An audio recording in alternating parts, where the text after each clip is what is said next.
We'll be breaking down, in my opinion, the top 10 lightweights in the UFC. All right, let's start off with some guys who are kind of honorable mentions. We have Yaroslav Amosov.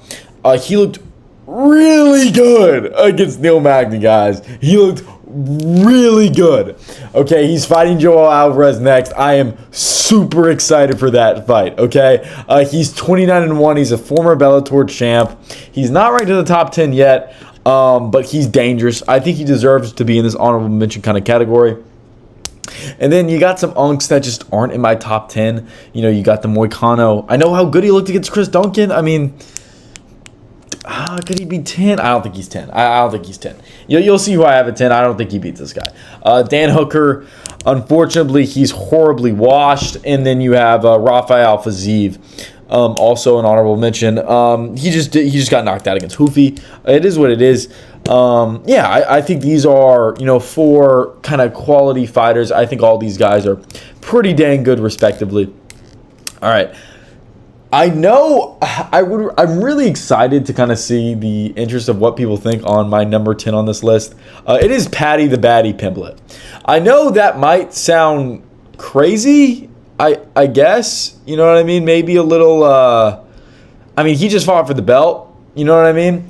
But if you really think about it, I would probably take him the win over, I would probably take all 9 of these guys to beat him. He's a bad matchup for some guys. Like, he's a bad matchup for... The problem is, okay, how are you... Like, the best thing Paddy does is when he's on the ground, all right? Paddy's jiu-jitsu is really good. You saw that against King Green. He was able to throw up that triangle super fast. Like, Paddy's jiu-jitsu is elite. The problem is he has only pretty much shot 5 times in his entire UFC career. Like, how am I supposed to judge you as a grappler whenever you have 0 offensive wrestling? You know what I mean? That's a huge problem. I just don't expect... and Paddy's whatever on the feet. I don't think Paddy's very good on the feet. Paddy would barely be a top 15 striker of the division. You know what I mean? So it's like, how am I going to grade you as a fighter if whatever you're best at, you can't impose your will? Like, dude, Fiziev took down Gaethje, guys. Like... Let's be for real. Like, Gaethje's not a... I don't have Gaethje in my top 5. Like, I'll put it like that. You know what I mean? So to get mogged by Paddy like that, to get mogged by Gaethje like that, to get hit that hard, it's like you can't impose your will on the things you're best at. Why would I trust you to go win a fight against pretty much anyone who's able to impose their will on things that they're good at? Okay, how do you go in against Justin Gaethje, not be able to land a takedown and like, yeah, I'm going to brawl with Gaethje? Terrible game plan, dude. I think unless you give him Moicano next, which I hope they don't do, I want them to give him Gamrot, I'm going to be picking against him, okay? So it's like, I think it should be Paddy versus Gamrot. But yeah, all right, coming in number 9, I have Mateusz Gamrot. I talked about it 2 videos ago, about kind of my thoughts were on a Paddy versus Gamrot matchup. Super 50-50 fight.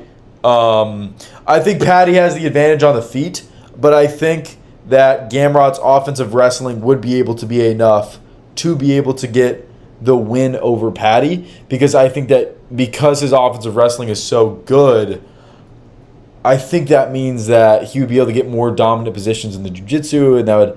I think it would be Mateusz Gamrot by, like, brutal decision, like 29-28, boring decision. It would definitely kill the Paddy hype. I don't think they make it. I think they make Moicano. It's more fun, but if you're actually looking to fight the best versus the best, it's Gamrot versus Paddy. That fight makes much more sense. And yeah, Gamrot's still really, really good. You saw that this weekend. Who did he fight? It's not Selhu, Ribovitz. He fought Estevan Ribovitz. He looks really good. You know what I mean? I was really happy with his performance. Like I said, I want him to get a crack in the top 5, have him fight against Paddy, and then we'll kind of see what goes on from there. But I don't see him getting much past that level. I like Gamrot, but it's tough. It's tough. Once you start getting into that top 5, you got some killers in there.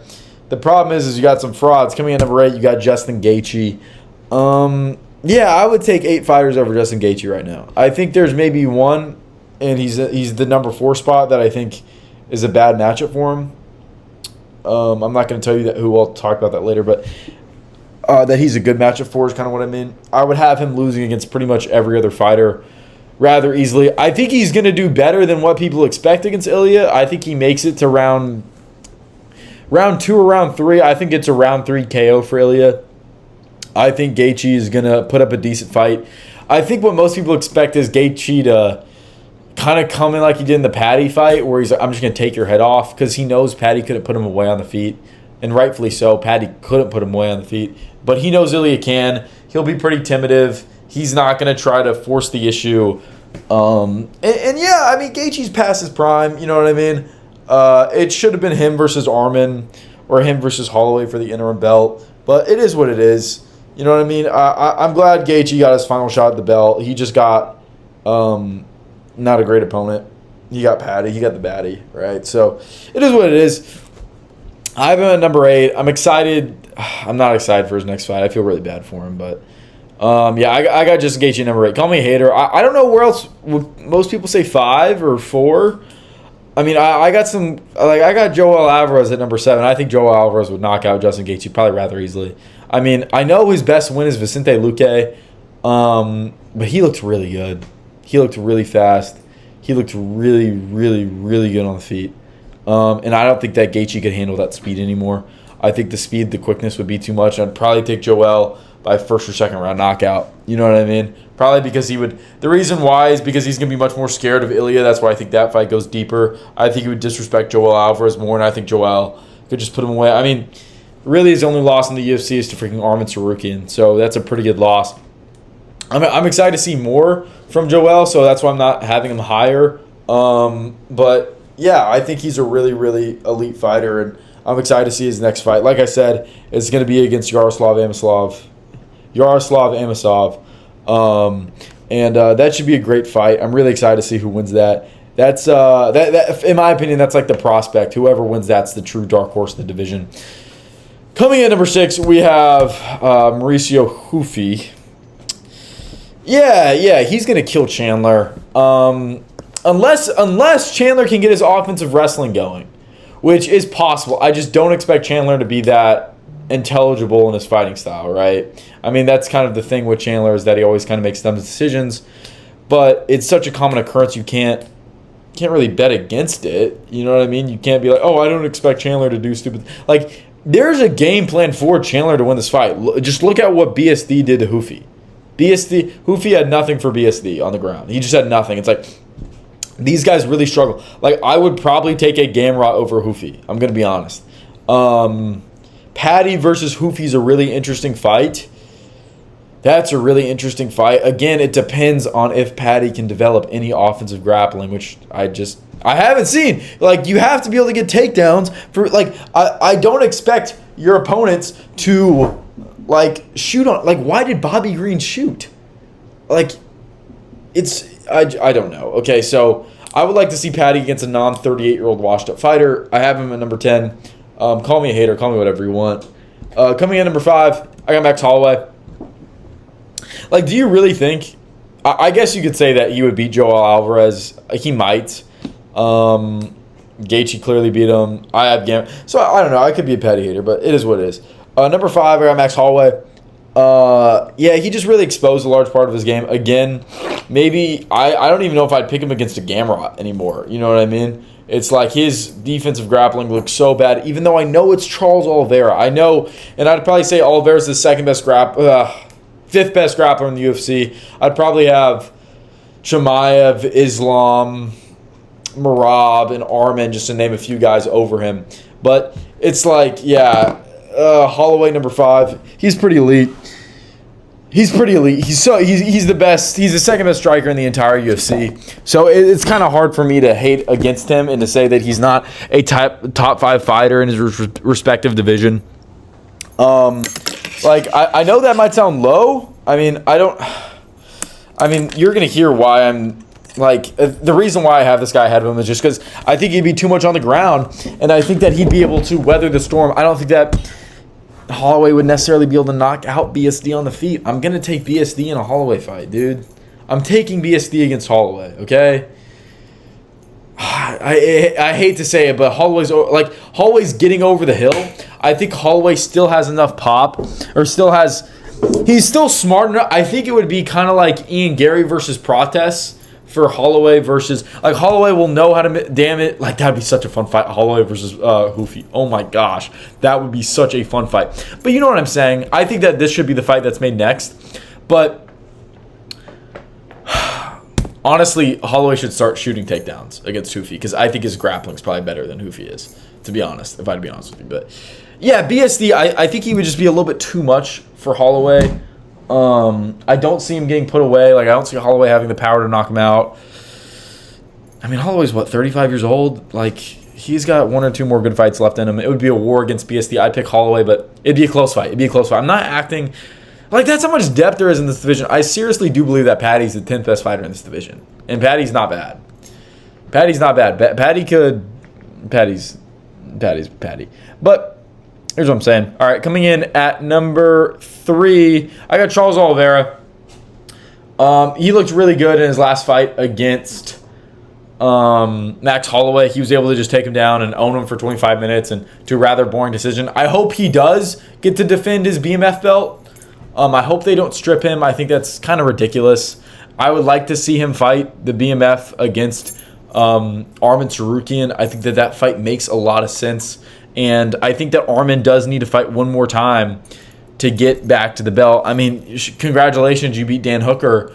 Go fight for the BMF. You know, he's kind of a BMF character, if I'm going to be honest with you. Like, he's that kind of guy. And then if Oliveira somehow beats Tsarukyan, then I don't want to see Oliveira fighting Topuria. I'm good. I'd just like to see maybe then the winner of this fight Topuria. I'm much more open to a Max rematch against Topuria. Max stylistically is a much worse matchup than Oliveira. You know what I think is really interesting that no one's talking about is I think we're seeing Oliveira's new style. I think after the Ilia Topuria knockout, I think he's going to get really scared to kind of hang out on the feet and brawl with people unless he knows he's the better striker. Like, even against Gamrot, he was really unwilling to exchange, okay? Like, he got caught a couple times against Gamrot, and immediately he went for a takedown, okay? Because I think he knows his chin is washed, and but he is, like I said, the 5th best grappler in the UFC. Overall, 5th best grappler. So he knows that he can win against pretty much everyone in this division except for Arman Tsarukyan. You know what I mean? And I'm not counting Ilya. It was one hip toss. I need to see more. You know what I mean? I need to see more. I know we got him in crucifix, but again, I need to see more than just that. It was a 10-second exchange. We've seen so much more from Oliveira over a period of time. It's hard for me to throw out all of that knowledge based off of a 10-second exchange where Ilya was successful. But coming in at number 2, I do have Arman Tsarukyan. I would take Arman against Ilya, but it's a closer fight than people want to make it out to be. Again, I think Ilya would maybe have like a 60% chance of beating Arman. There is a absolute real world out there, and a very possible world where Arman goes out there and beats Ilia Topuria. And I'm really excited for that fight if that happens. You know what I mean? It just sounds like a huge fight. And like I said, number 1's Ilia Topuria. However, I don't want to see Arman immediately going and fighting Ilya after the White House event. I need to see Arman against Oliveira. Hopefully Arman gets it done. And then, honestly, you could put the BMF on the line for this fight too and make it this December. It was just like the biggest fight in the sport. It's like,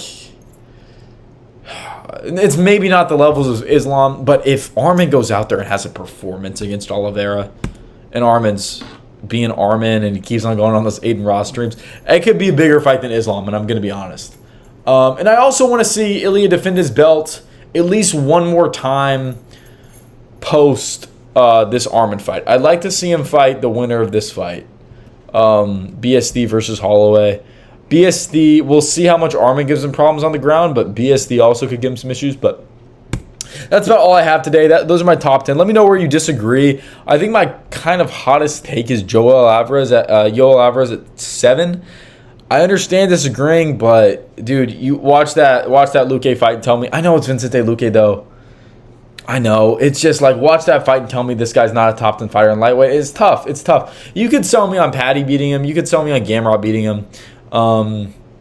Gaethje would just get chinned. It is what it is, guys. But let me know what you guys think. I had a lot of fun making this video. I'm going to make a video right now, actually, after I finish filming this, about the top 10, the champ currently most likely to reach that double champ status. So I'll let you guys go here. See you guys later. Bye.